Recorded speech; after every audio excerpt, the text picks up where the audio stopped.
So, are we on the big screen now? Yeah. Okay.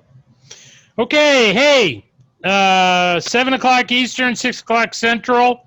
I'm learning all about time zones. We are in Nashville, Tennessee today at my friend Dr. Jack's layout, which I wanted to show you, as well as talk about some of his scenery techniques and some of the modifications he's made to his rolling stock. I think you're really going to be interested in that. I thought I'd run through a little bit of news first. MTH is moving this week to their new building, and their phone systems are kind of whacked out. They might have them back online early next week, note I got today. The warehouse guys, or sorry, the parts people are already moved, and they're busy getting that website up and going. I've not talked to them at all this week, so they've been busy doing their thing. We received 3 pallets from them today. The DL 109 110s came in. I'm going to be running Gulf Mobile in Ohio and Milwaukee on my layout Saturday. Yep. And we also got Santa Fe and New Haven and Chicago Northwestern. Those all finally came. Late, but they got here. And the turbo trains came in. I have extras in Penn Central and no, Penn Central, I think. Maybe not. New Haven, for sure. And I got 1 extra Canadian National. That's what it is. There's some rolling stock came in, auto racks, and the rest of the fish belly hoppers, Pennsylvania and Western Maryland, those came in. And my kids are busy sorting all that out. We got 3 pallets today. And then on the way are a couple 3 pallets from Lionel, including the rest of the catalog 2882s, the Mikados 282s, a few more 460s are on their way. There's a bunch of rolling stock in there that's coming. So next week when we're back in Atlanta, I'll have some stuff to show you. Haven't heard anything from Atlas this week. They're working on the artwork for the Monon heavyweight passenger cars, and I'm going to, by no later than next week, get up on our website all the different Madison heavyweights we're going to run with Harry doing the repaints for us. And I've gotten a lot of input from everybody. We're going to announce probably 12 different road names. And I just got to sit down and work on that. We got pretty much everything shipped from the last auction, second Saturday auction. And Liz, my wife's home. She's actually working on a lot of stuff that came in. And so that stuff will be online the first Saturday of June. The auction will be open to bids the second Saturday of June, and they'll close the third Saturday of June. If you've got anything in your collection you'd like to get rid of, Shelf Queen or whatever, send it to us. If I can get it before June 1st, I'll get it included in this month's auction. And we don't, as you already know, we don't charge a buyer's premium. And we take 8% to cover the credit card fee and packing, buying boxes and stuff like that. So it's not a moneymaker for us, but it's really a service we're trying to bring to our customers. So those are kind of my announcements for this week. I got through that relatively quickly. I'm thinking, seriously, I think you guys can hear Dr. Jack, I'm told. Let's find out. And so hello to you, Dr. Jack. Hello and welcome to Chicago 1957. There we go. And I'm going to turn on my video camera, and we're going to take a little tour. What I thought we'd do is take a tour of the layout, and then we'll run a few trains, okay? What I'd like to do, turn the video camera on, but before I do that, I wanted him to just chat a little bit about kind of his philosophy on putting this railroad together, if you don't mind. No, and I'm thrilled to be part of the Mr. and Mrs. Muffins tour, and so I'm thrilled that Steve is here. So I have built multiple railroads over the years, different gauges, and actually I was an S-gauger, but in 2001, I got my first O-gauge engine, and it was like in the scene from the TV show Breaking Bad. I sold my entire flyer collection and now have been a convert to O-gauge.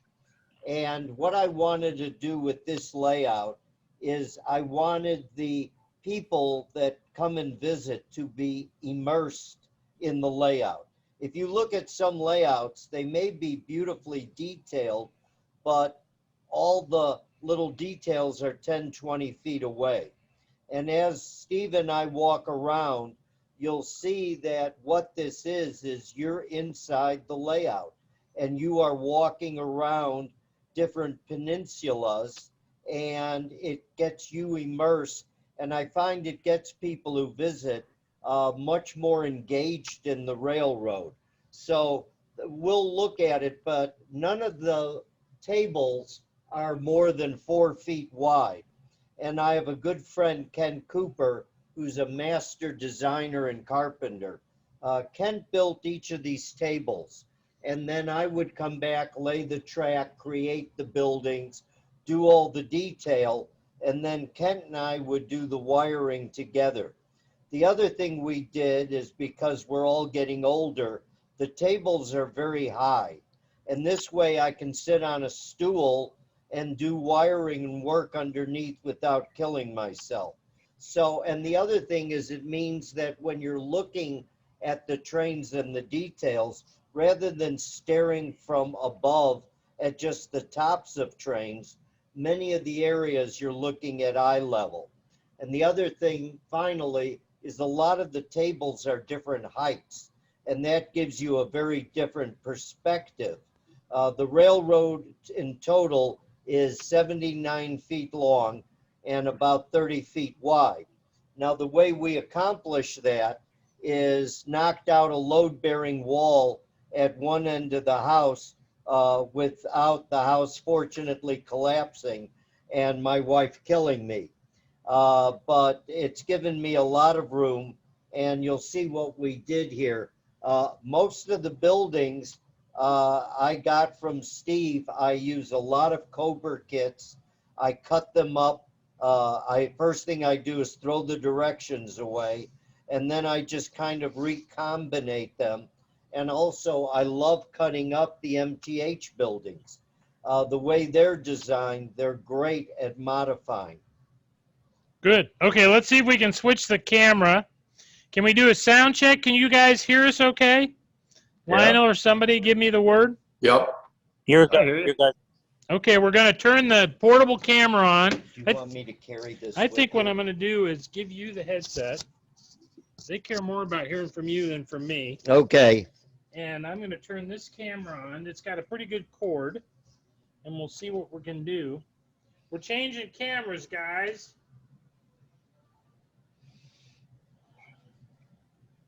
They've seen me do this. It's on battery, Yeah. so if we got have time. to, we can move Plug it. in, right? Yeah, we can move it. Okay, Well, you want to do that? let's go all start the in way. here. Yeah, you want to go all the way to the corner? Yeah, here, I'll Here. carry You this. sure? Okay. Yeah. Oh, this will make it easy. Okay, so right now we're actually under my garage, and this area used to be open, and filled it in, and so half the railroad is actually in this area that's under the garage. But it was pretty easy to do as far as just finishing the walls and creating this space. A lot of the areas, and again, I have to give Kent Cooper a lot of credit, is that like this corner area with the buildings, it would be very difficult to detail it in there. Actually, that whole corner pops out. I put it on a sawhorses, did the detail, got it all wired, and then it was very simple to just put it back in place. And that's one of the things Kent did for me. What I really like is Kent will create an area, and then I've got to design the buildings just like the real world, cut them up, fit them.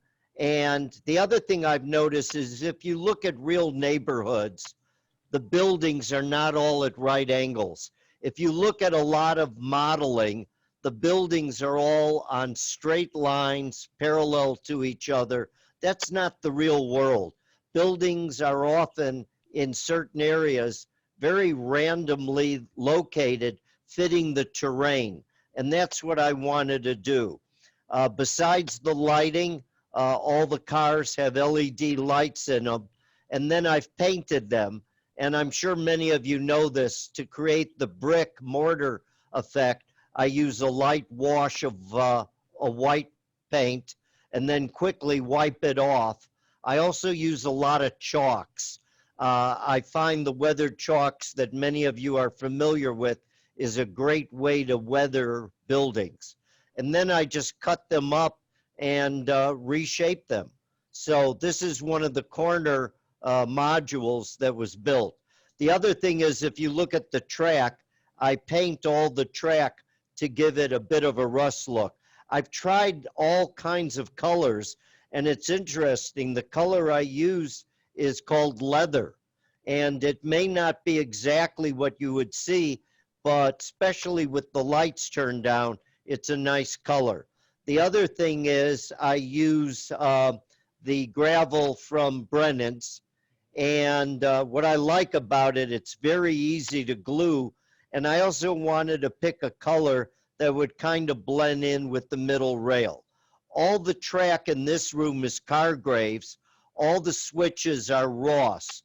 In the other room we'll be going into, some of the track also is Ross. But because we bent the track into kind of all different kind of angles, I really like Cargraves track. It's very easy to bend and reshape.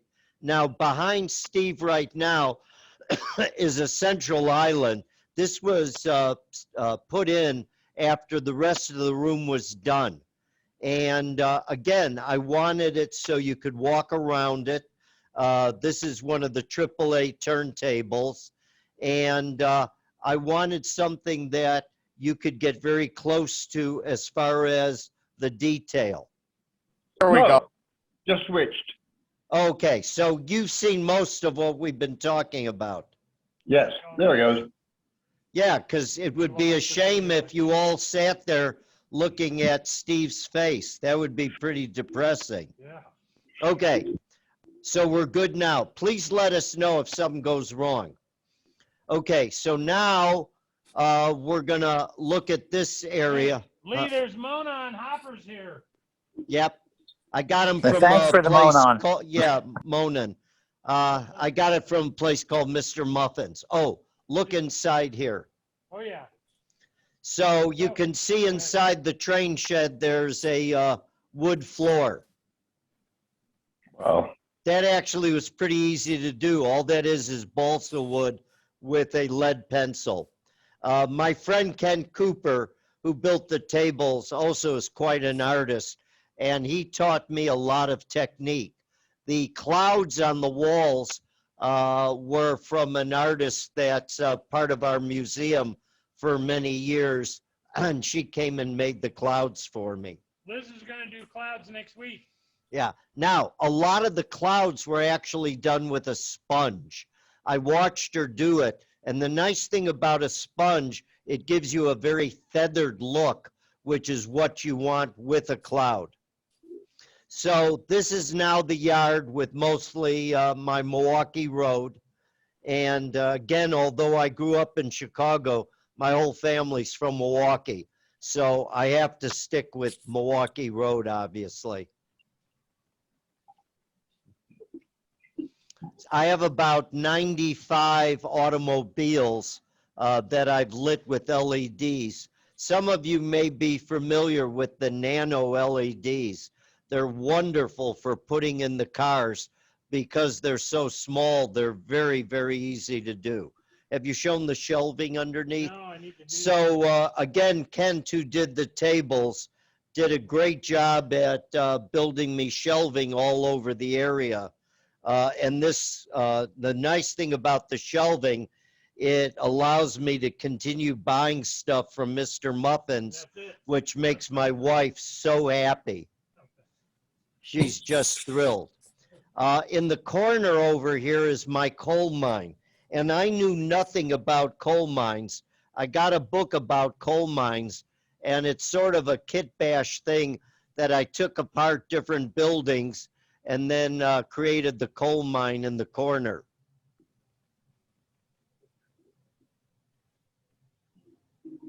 That's beautiful. I have to say, I love running trains, but what I really enjoy is creating the little world that we all enjoy. So what we're going to do now is go towards the hole we cut through the load-bearing wall. I'm going to show them this. Oh, okay. Yeah. Yeah. So this is like my favorite scene. this is all Mr. Muffin's Cobra buildings. And again, I did my usual thing.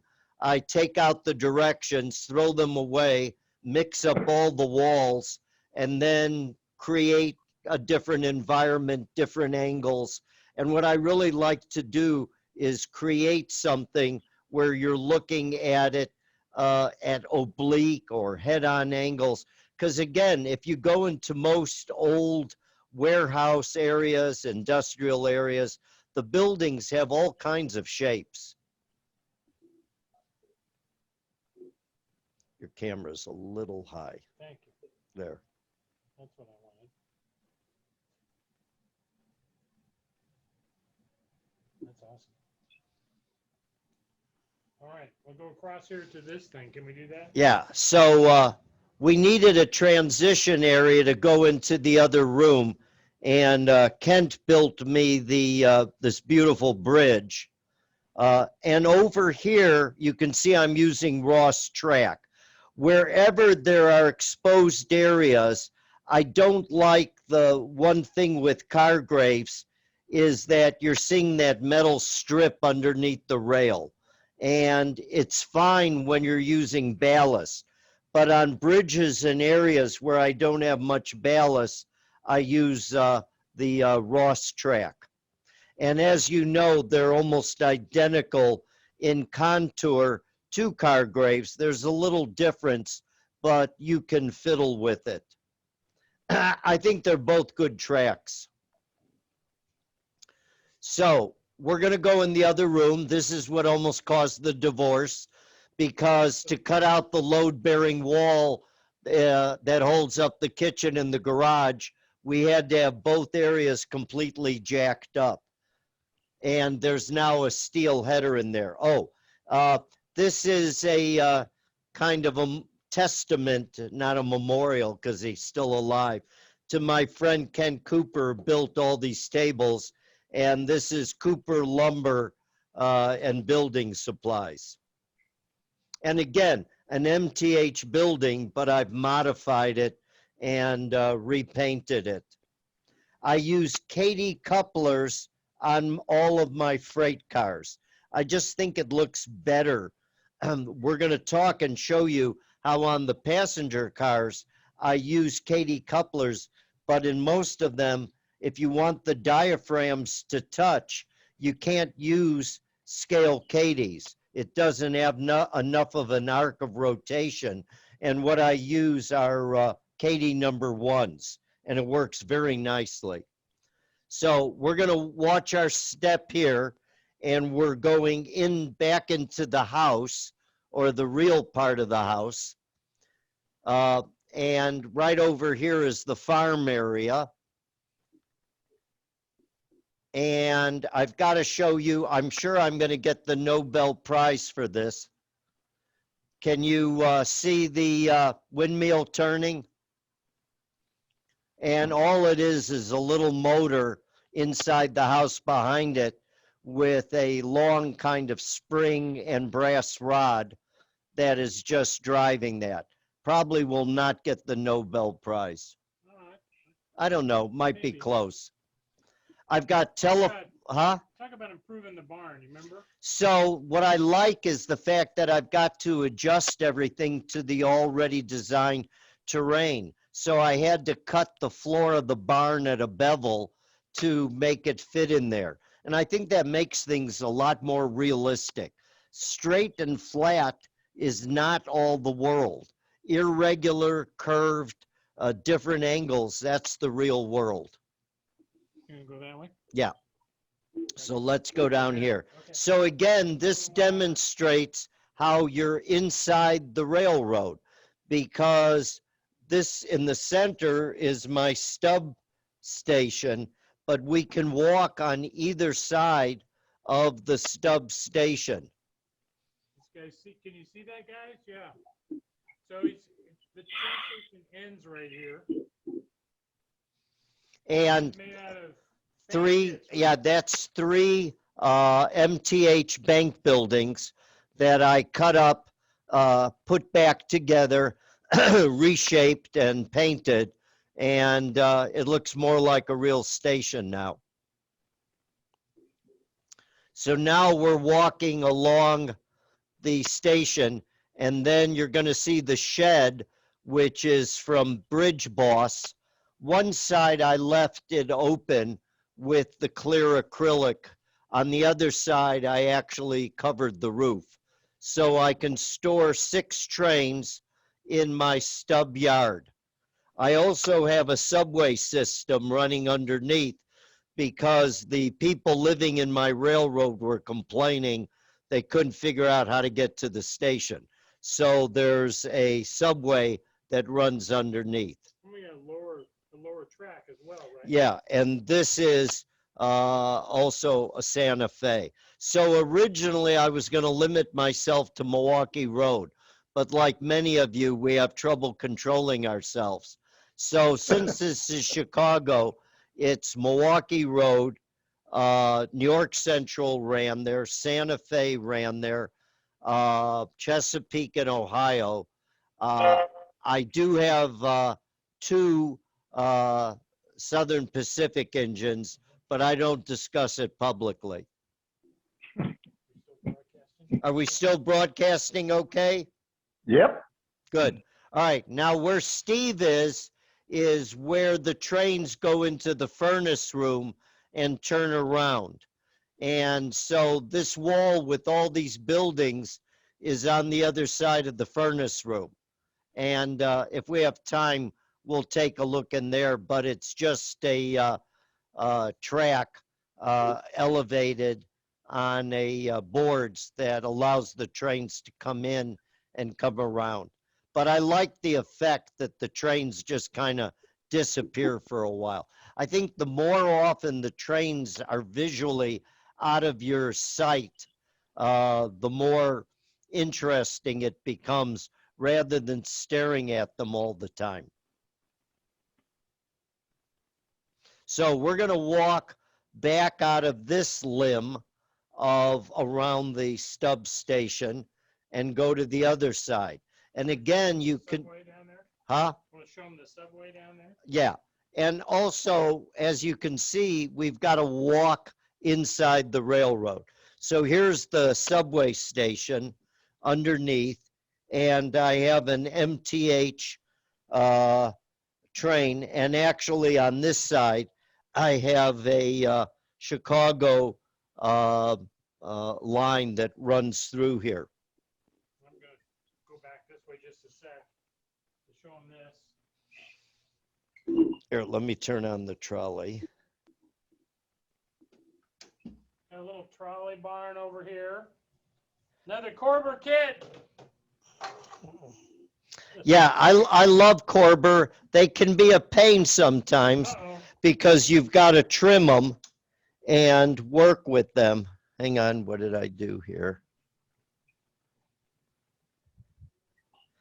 So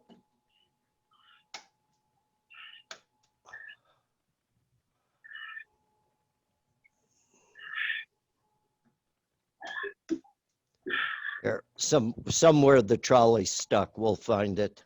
We'll see it when we get over Yeah. there. But this is really beautiful. I love this scene. And like the trolley barn there was the Cobra 3 shed. Yeah. And I just cut it down and made it a 2 shed. And that's the one thing nice about Cobra. The way it's designed, it's really easy to cut and modify. That's an unpaid ad. Thank you. You're welcome. My favorite kind. The other, Beautiful. yeah, this is funny. This is G scale. I forgot where I got it, but that's G scale and it actually looks pretty good. All my lights, the individual little tiny lights I had, except for the street lights, I use HO. I find a lot of the O gauge just are too large. The other thing I recently got from Steve is some of these fire escapes. And I really like them. And I'm going to put some more together. Just do it the right way. The first time I did it, I had it backwards, and the people would have had to just jump out of their windows to a painful death because there was no way to get onto the fire escape. Here's custom run Milwaukee's are here. Just thought I'd mention that going by. They're beautiful. They really are. They came out terrific. One of the things we're going to talk about is I really have a problem with the way Lionel has their trucks way too far from the body. That's just so unrealistic. The other thing I don't like is the distance between the cars. And I'll show you how, or talk about how I modified the trucks. It's a fair amount of work. But the other thing I do is I use #1 Katie couplers, and it allows me to have them almost touch. And the nice thing about the Lionel diaphragms, it's such a soft rubber. Even with them touching with these Katie couplers, I can run it through an 072. And it just looks so much more prototypical, having the trucks the right distance from the body and also having the diaphragms in contact. Let's go down there. Now, yeah, you cannot, we are in Nashville, Tennessee. Here we have Elvis in a pink Cadillac. Now, that is not historically accurate. His pink Cadillac had a hard roof, but you wouldn't be able to see Elvis if I did that. So I took some poetic license, and here he is at the Heartbreak Hotel. Now, the other thing nice about some of the MTH buildings is what you can do when you cut them. This building was a square. This half was sitting on the other side of that building. So what I did is I cut it in half, flipped this half around, and created this nice long building. Very easy to do with MTH. So even though they're not Corber models where you're starting from scratch, you can do this with MTH. And then I just repaint them. A beautiful Milwaukee electric back there. The other thing about these MTH signals, they're too short. Anything with a pantograph is going to hit them. So what I do is I get an extra one of these, cut out a piece, splice it in, and it gives it much more length. I'm going to let you get around me. We'll do that without knocking you over, hopefully. Okay. And this is the end. You can see at the movie theater, Gone with the Wind is playing right now. Go up a little with your camera. Oh, yeah. Yeah, Gone with the Wind. And I had to do that because my wife's from Georgia. And again, a lot of these buildings have been cut up and modified and opened up to give me more surface area, especially the flats in the back up on the second row. Those are all MTH buildings that have been cut and opened up. This is the police station over here. Yep. That's the bank over there. Yep. Right? Yeah. Exactly. And it makes my wife very nervous when she sees me using the bandsaw. So what we're going to do next is go under a bridge, but let's show them the bridge. This is 4 Lionel single track bridges, and I cut them up and spliced them together for a double to cover this area. Actually, this bridge is on a hinge, So if I have to, I can swing it out. But because this is 4 feet, Steve and I are just going to duck underneath.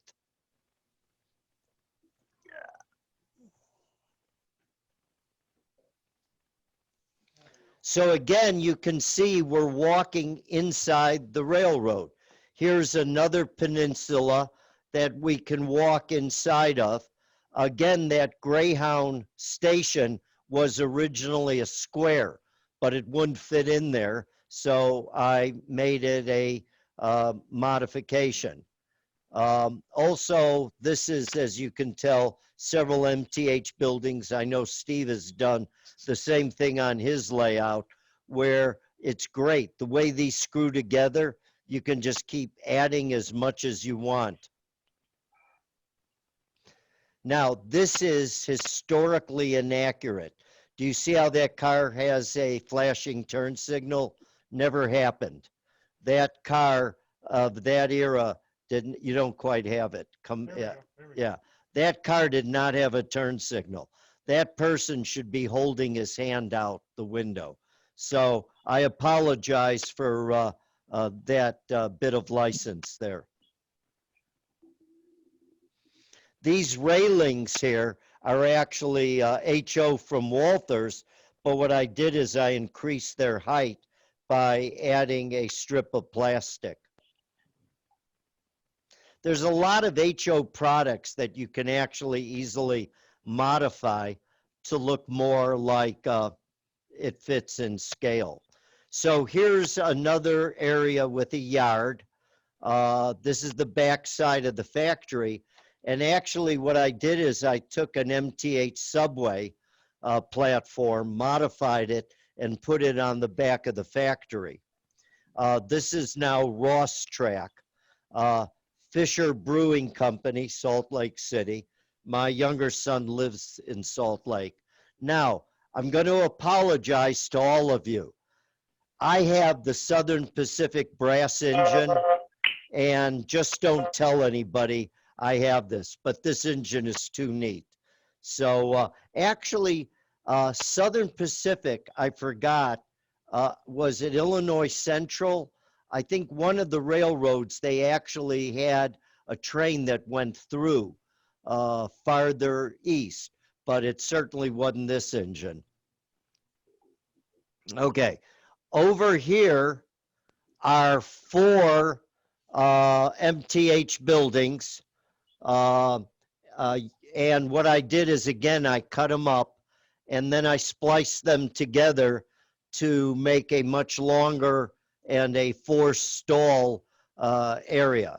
I can't remember. I think these were just 2 stall. Just 2. Yeah, 2 stall, and I doubled the length.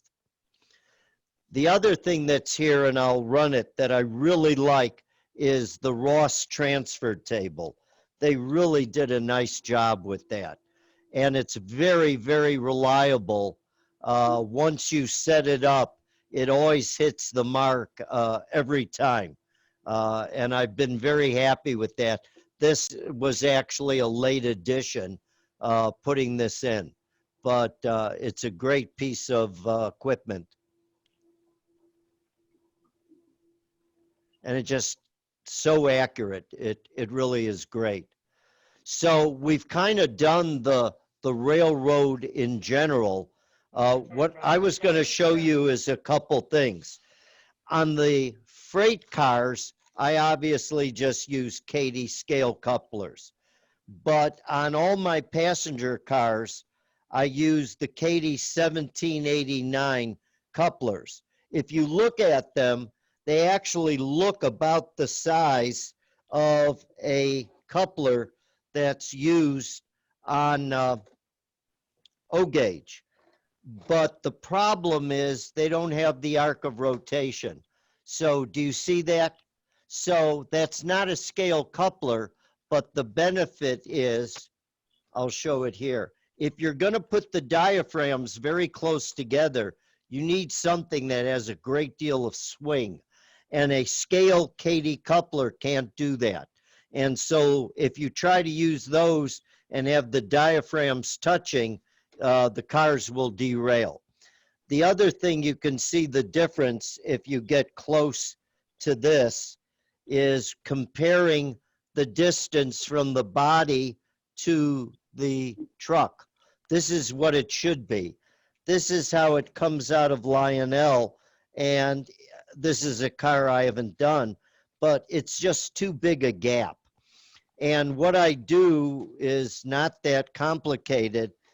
I take off the side frames, which are sitting below the bolster, and I put the side frames on the other side of the bolster. It requires a little modification and drilling, but all of a sudden, you've got the truck at the correct height. Does anybody have questions about doing that? It really is something I do on all my cars. I just can't live with the distance because of my neuroses or whatever. Now, with MTH, it's a whole lot easier. With MTH, all you do is you push the frame in a little deeper by cutting those columns that hold the car attached. Right. And so it raises the interior maybe a millimeter or two, but the MTH cars are incredibly easy for me to give the right prototypical height. And I, again, do that with all the passenger cars. Then the other thing I do with some of the like Lionel cars is if you're going to put the cars closer together, the diaphragms are way too long. And so what I do is I take off, you can pull it out. Yeah, sure. Yeah, I take off one segment of the diaphragms and then just push it back in. And it's really a nice way of doing it. And all of a sudden, you've got a diaphragm that is more prototypical. I mean, the Lionel diaphragms are like tunnels. They're way too long. I think I probably voided the warranty on everything I have. The other thing I do with some of the engines is I haven't had to do it with this, but I've done it on several. The engine is way too far away from the tender. And I'll actually cut the tender side connector, overlap it. You've got to take out the little sensor and then just put it back in with some shrink wrap. And all of a sudden, you've got a prototypical distance. The other problem that I have a lot of curved 90-120 Ross switches, and the short engines will not go through some of these engines. So what I do is I add rollers, or I have a box car that's attached to it with rollers, and then I've got great connection. Let's go ahead, ask a question. Do you have one of those box cars in your box? We can go back in the other room and we can look at that. Yeah, that's the one problem with these giant Ross switches. Now, most engines are fine because the spacing is far enough apart, but there are a few engines. That's one of the reasons I really like this engine. Finally, Lionel figured out how to do it. They've got the tender hardwired, and so you've got these rollers feeding these rollers, and it's beautiful. But some of the short engines won't do that. One of my problems was the New York Central, what's that engine called? Yeah, that tank engine? Yeah, that tank engine. It will not go through a lot of my switches. So what I've done with a few box cars with different railroads, if I have that problem, all I do is put rollers on. I think these actually are MTH trucks with rollers. Put like that, caboose trucks. yeah, caboose trucks, exactly. And then I just have a wire, a little wire With a plug, plug, yeah, with a 2-pin plug, connects to it, Lost and they the work picture great. again. and connect that to the engine. Exactly. Was there a question? We lost the picture. Ah, lost the picture. They're looking at your face again. Oh, I hate that. How about That's that? got it. We back? Yeah, did Yep. you get to see the box car? Show the Yeah. tender again. Yeah, So what I did is I just used regular roller trucks like caboose trucks, and I put it at the bottom of this freight car, which is connected to the New York Central tank engine I have, because it just won't go through. It's got this little wire hanging out here with Yeah, show two that. prong plug. See the plug? And then I just plug it into the engine. The reason is I have several curved 90-120 switches that are back to back, and those have trouble with some of the shorter engines.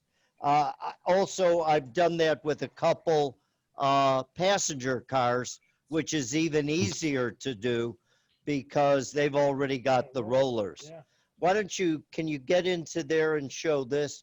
This is an example of how I narrowed the distance between the engine and the tender. You see there's a hard wire, but I also shortened this. Yeah. But the reason I did the hard wire with that, the sound system on this particular engine, the rollers are very short together. And so what I'm doing is I'm feeding the positive center rail to the rollers here from the engine, and that way I never lose sound. It's a simple trick. And then finally, show these cars down here, Steve. You're standing on the wire. Yeah. I gotta find, this guy is not a very good cameraman. I gotta find somebody else. So because I like using the electronic couplers on the engines, I always have at least one car for each railroad that has a regular O-scale coupler on one side, and then it has the Cady. And that way I can disconnect the engines and still use the remote couplers. So what time is it? It's 1:45. You want to run a train? Yeah, or you want to go to the furnace room? Yeah. Let's go into one more room. So we're going to go into the Steve Nelson room. This room is his fault. About 2 years ago, Ken Cooper, who helps me, had the insane idea of knocking out or cutting through another cinder block wall. And I had said to him for about a year, that's the craziest thing I've ever heard. The problem is I'm relatively easy to talk into things. So we're actually going through my study into the TV room. And this room was basically a storage room with a, hang on, was a storage room with a freezer. And about 2 years ago, we started this insanity after my contractor said, oh, no problem, I can cut a hole through that. As you all know, if you pay somebody, they will easily say no problem. Now, when this started out, this was just going to be a table with some storage. And then again, I told Steve maybe a few buildings. So he sent me all these buildings. And again, I threw away the directions, rearranged them, and it went from a plain board to this insanity with even a turntable in the corner. But this is something I particularly enjoy. These three corners actually are just flats. I can stand up behind these buildings in 3 areas, and that's how I was able to lay the track. And then I put in the buildings, but there are actually big spaces between those two, and then this is a big empty area. So it's much easier to do. But then I've got this ladder yard where I can have a lot of storage. The only downside right now is I can only run MTH in here because the nice thing about MTH is using their TIUs, you know, you can infinitely expand it. Where even though I have a couple extra antenna for my Lionel on the other side, I haven't been able so far to be able to get Lionel in here. So this is all MTH trains. So you might say to yourself, well, how do you get the trains from this room into your main railroad? Well, as they say in the ad, wait, there's more. So now we're going to go into the serious insanity, which is the furnace room. The light switch is right inside there. And this is how the trains not only turn around, but go from this room now into the main railroad.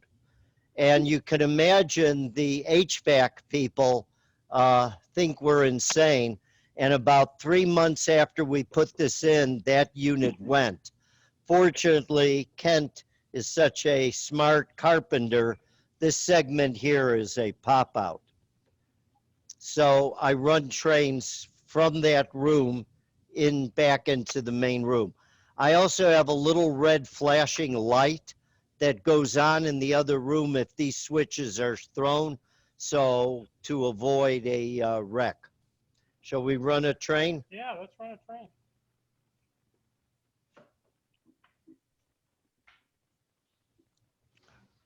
So now we're going back into the railroad.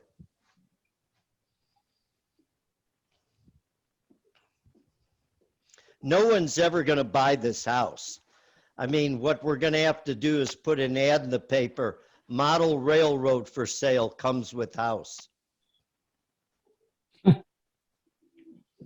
Okay.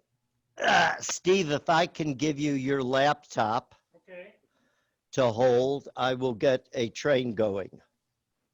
it's a deal.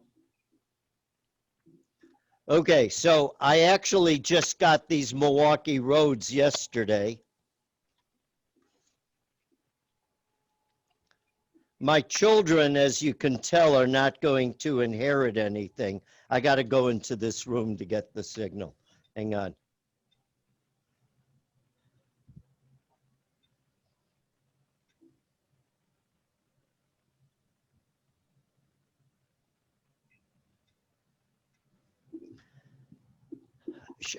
Show them this repeater antenna up here.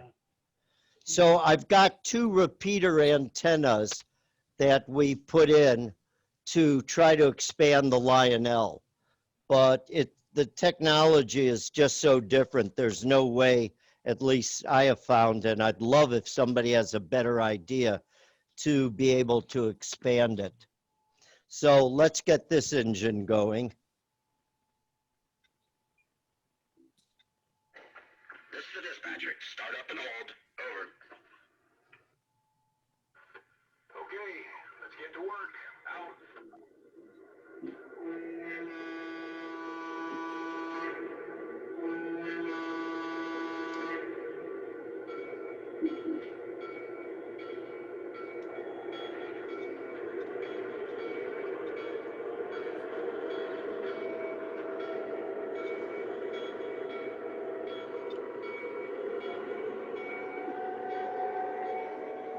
I need to make sure I have the transformer on in here.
Mr. Bud, all we can see is you. Okay, all they can see is you again. Some people are lucky, that's all. Why does it do that?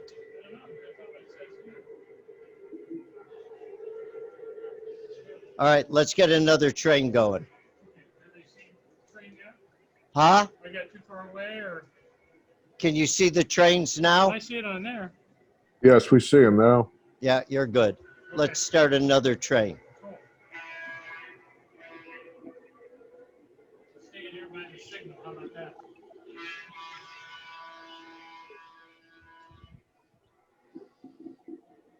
Okay, I'm going to start this up.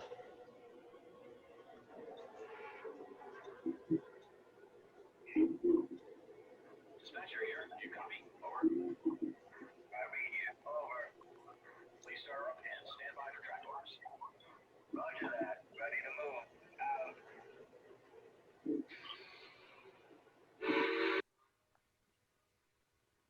The cars attached to the Lionel engine are the Third Rail Milwaukee Road. They're beautiful. They're terribly expensive, but they are gorgeous.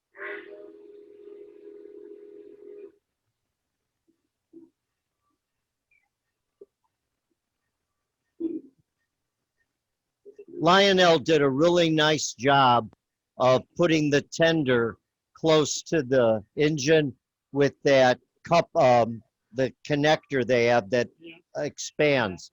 I forgot the name they gave it.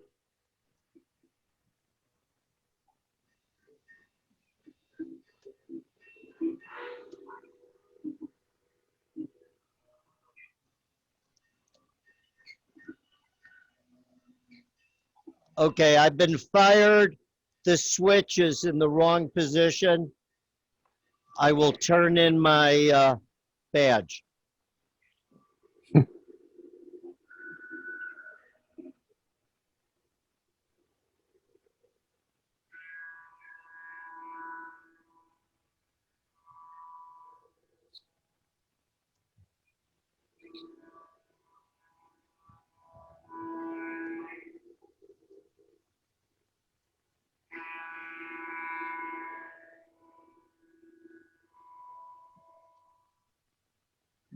Here, you're going to see this train coming this length now.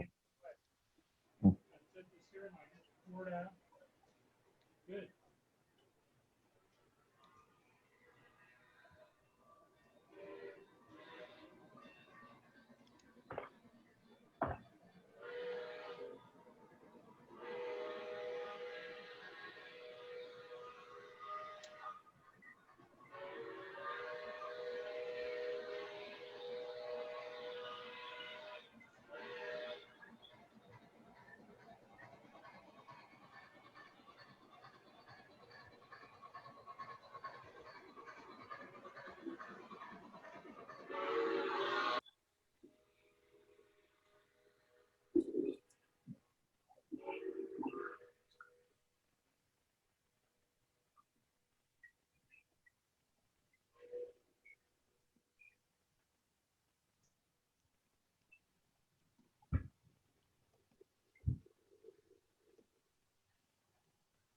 This outside curve is 120. And I guess this is something like 88 or 90. I forgot. But, huh? One way, maybe. Yeah, yeah, that's it.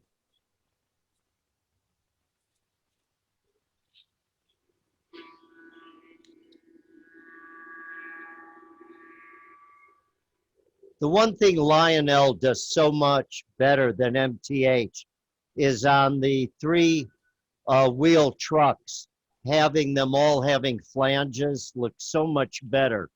The MTH with that floating wheel drives me nuts. And on a couple of those engines, I've actually put in regular flange wheels, but it's a lot of work.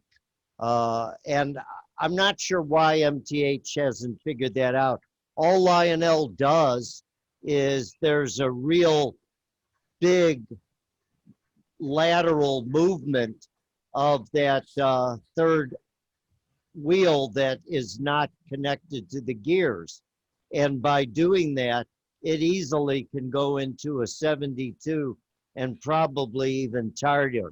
But I understand, I'm sure when they initially got in the market, they wanted those engines to go into like 042 Yeah, right. and others. So they did that. But my feeling is when you're buying a beautiful premier engine, to have that one floating wheel just kind of hang over just doesn't look so good.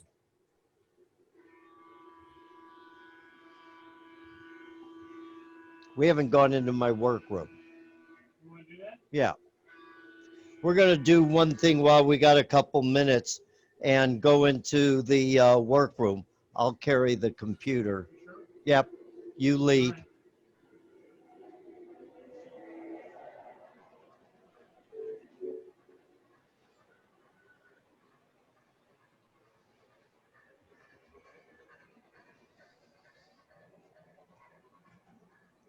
Okay. Yep. So this is the most important room in the house. My wife can have the rest of the house. Put up a fake wall here so I could have a workroom.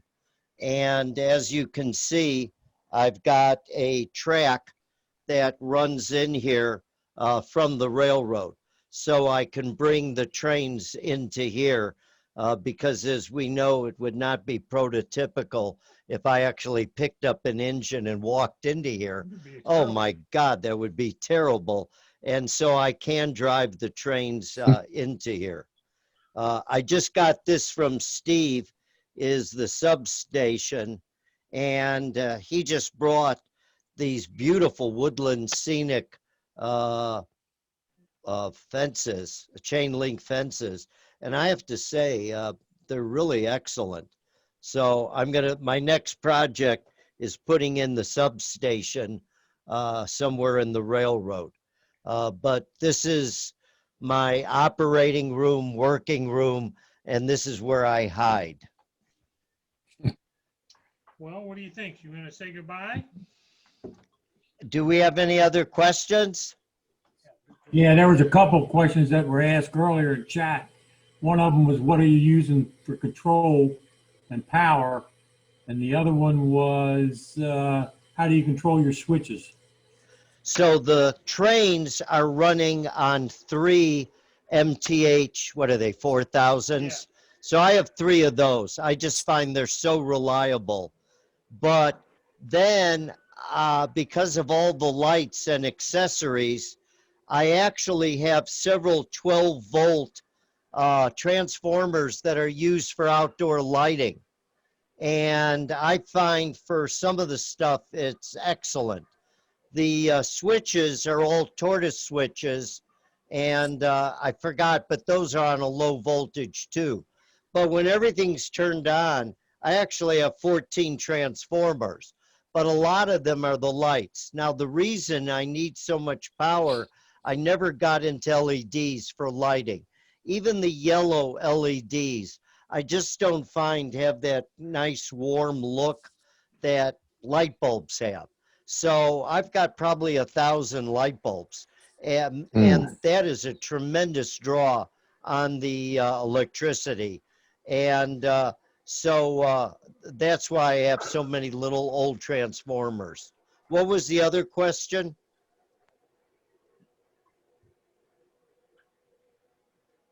I forgot. Who makes your leather paint? Oh, hang on. I'm right here. Let me get the box.